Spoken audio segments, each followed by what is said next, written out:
And we are watching all the reaction rolling in after the stunning first face-off between President Biden and former President Trump. We're also getting our first look at the candidates after the CNN presidential debate. You can see here backstage, Donald Trump did get a rousing applause from his team. Most analysts and a CNN flash poll showed Trump as the night's clear winner. And then President Biden visited a Waffle House in Atlanta, which hosted a debate watch party. Some of the headlines this morning, though, show Democrats alarmed with increasing calls to replace him. This morning, the headline in Politico states, Democrats consider the unthinkable. It's time for Biden to go. And here's the Washington Post this morning. Democrats panic over Biden's debate performance, doubt his future. National Desk's Matt Galka is in Atlanta with the debate's big moments.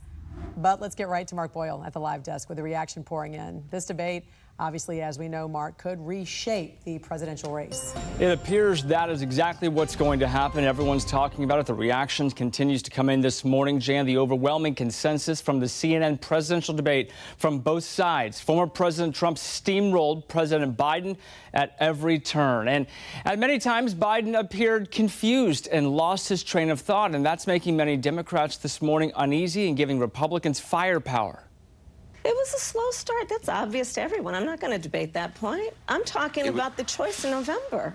I'm talking about one of the most important elections in our collective lifetime. The reality is, I mean, the discussion beforehand is, were they going to drug him up? I think they gave him a lobotomy instead. And as an American, just take the actual Republican Democrat nature out of this. This is frightening. As a citizen of the United States of America, this is the man responsible for defending our homeland when we're facing the greatest national security threats we've faced in our history. That's downright frightening regardless of the debate. More post-debate fallout for the president, according to a CNN flash poll. These are the numbers we want you to look at this morning. Only 33% of registered voters said President Biden produced a better performance. Compare that to the 67% who said former President Trump did in that debate. Looking ahead now to what's next, and the next debate scheduled for September 10th, hosted by ABC. Now both candidates are getting back on the campaign trail already today, with Biden holding an event in Raleigh, North Carolina, Trump in Virginia. More reaction to last night's debate and what's next for both candidates throughout the morning for you right here at the live desk. And as always, you can check for the very latest online anytime at thenationaldesk.com. Mark, thank you. The debate could have also shifted which candidate voters who were on the fence will pick in November. Renowned pollster Frank Luntz said, "My focus group of undecided voters wants Joe Biden to step aside. They like him and respect him. Most voted for him in 2020, but they want him to go." Tonight was a political earthquake. Our coverage continues now with the National Desk's Matt Galka reporting from Atlanta with a look at the most memorable moments from the debate. It was a shaky start, but then they didn't hold back. Donald Trump and Joe Biden locking up in a historic debate rematch with a potential second term in the White House on the line. There were plenty of issues to talk about. The candidates were hit with a question about inflation to start. We got to take a look at what I was left when I became president, what Mr. Trump left me. We had an economy that was in free fall. The pandemic was so badly handled. Many people were dying. All he said was, it's not that serious. Just inject a little bleach into your arm. You'll be all right. The economy collapsed. There were no jobs.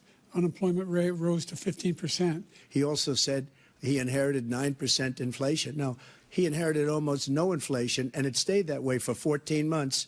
And then it blew up under his leadership because they spent money like a bunch of people that didn't know what they were doing, and they don't know what they were doing. The two also trading jabs over the border crisis. Because of his ridiculous, insane, and very stupid policies, people are coming in and they're killing our citizens at a level that we've never seen. We call it migrant crime. I call it Biden migrant crime. When he was president, he was separating babies from their mothers, putting them in cages, making sure the families were separated. Then it was abortion, with Donald Trump taking credit for the Supreme Court justices who overturned Roe versus Wade. The Supreme Court just approved the abortion bill, and I agree with their decision to have done that, and I will not block it. Every legal scholar throughout the world, the most respected, wanted it brought back to the states. I did that. Now the states are working it out. The idea that states are able to do this is a little like saying we're going to turn civil rights back to the states. Let each state have a different rule. Climate change, COVID, and felony convictions for Donald Trump and President Joe Biden's son all became verbal punches thrown by the two candidates. And it was an incredibly shaky start for the president. Social media was lighting up about the first 20 minutes or so of his performance. And CNN is now reporting that Democrats are now starting to panic about it. It remains to be seen if it ends up backfiring on Joe Biden, agreeing to take this debate in June as we head into the November election. Reporting in Atlanta, I'm Matt Gelka. And some furious lawmakers and voters also checked President Biden for his false claim that no U.S. troops died during his administration. I'm the only president this century that doesn't have any, this decade, that doesn't have any troops dying anywhere in the world like he did. Afghanistan, where we left billions of dollars of equipment behind. We lost 13 beautiful soldiers, and 38 soldiers were obliterated. Texas Congressman Dan Crenshaw wrote 10 minutes into the debate, and Biden has already apparently forgotten that 13 service members died in Afghanistan for one reason only: his orders to hastily withdraw without a plan. Florida Congressman Byron Donalds wrote, unlike Joe Biden, the American people will never forget the 13 brave American heroes who died due to his disastrous withdrawal from Afghanistan. And then you can see right here he listed their names. In January, 3 U.S. troops were killed in a Shiite terror attack also when a drone struck a U.S. base in Jordan.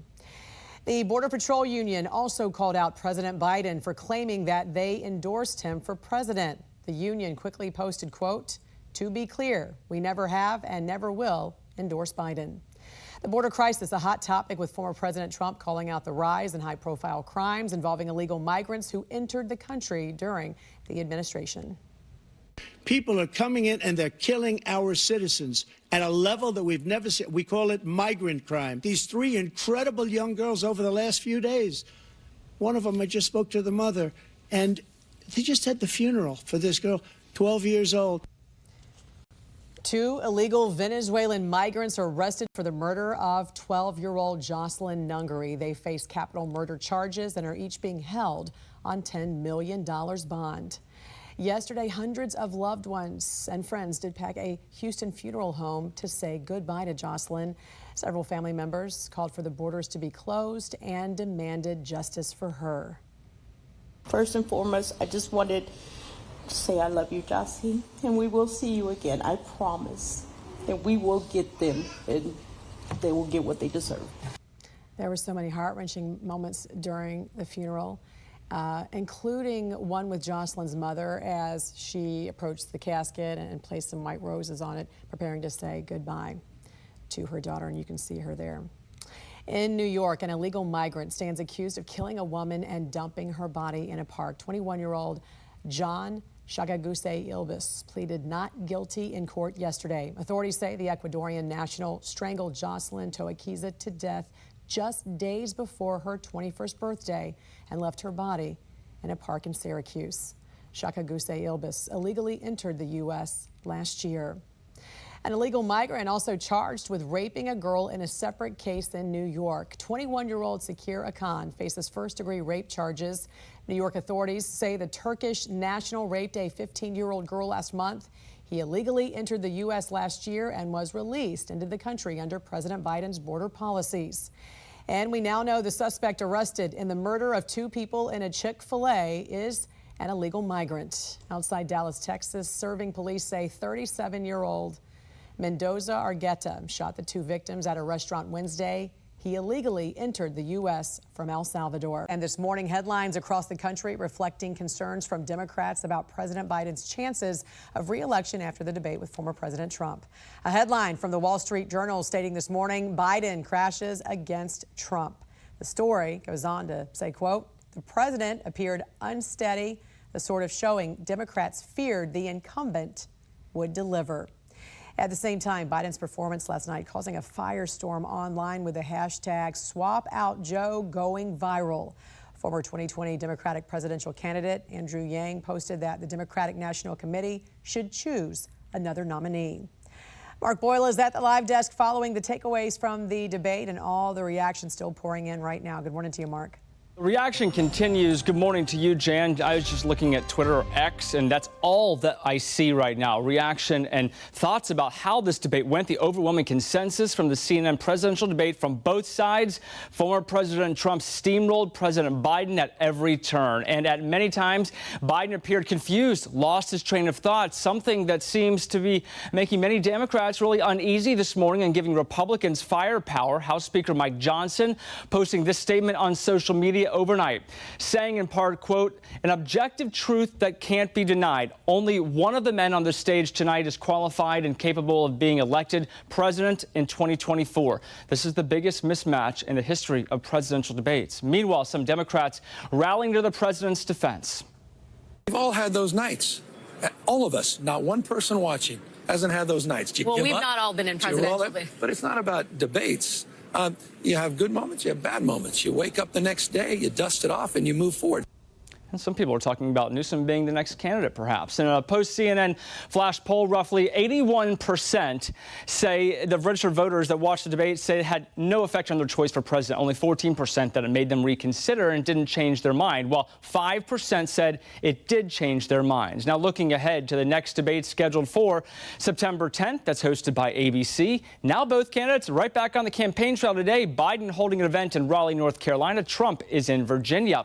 We are continuing to follow the latest reaction for you throughout the morning right here on the live desk. And always, you can check out the very latest online anytime at thenationaldesk.com.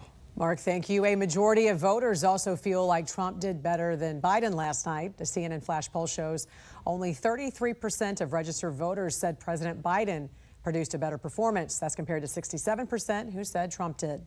A key moment of last night's debate was Trump's response to one of Biden's campaign strategies. For months, Biden has said Trump is a, quote, threat to democracy because of January 6th. On January 6th, we had a great border. Nobody coming through, very few. On January 6th, we were energy independent. On January 6th, we had the lowest taxes ever. We had the lowest regulations ever. On January 6th, we were respected all over the world. All over the world, we were respected. And then he comes in, and we're now laughed at. We're like a bunch of stupid people. Trump also blasted Biden after he called Trump a convicted felon, pointing out Biden's son Hunter also is a convicted felon, still facing other charges. Hunter is waiting to be sentenced on his felony gun convictions and will face another trial in September on felony tax charges. Progressive independent candidate Robert F. Kennedy Jr., who has struggled to get on ballots, did not meet the qualifications for the presidential debate and held his own event last night. I think almost everything that President Biden said, I know to be not to be true, including his claim that he was endorsed by the Border Patrol. The border, there's been at least 7 million people who've come across the border, and they've come across principally, and this is without the gotaways, which are another 2 million. Yesterday, the state of North Carolina denied RFK access to their ballot in November. So far, he's only qualified in 5 states.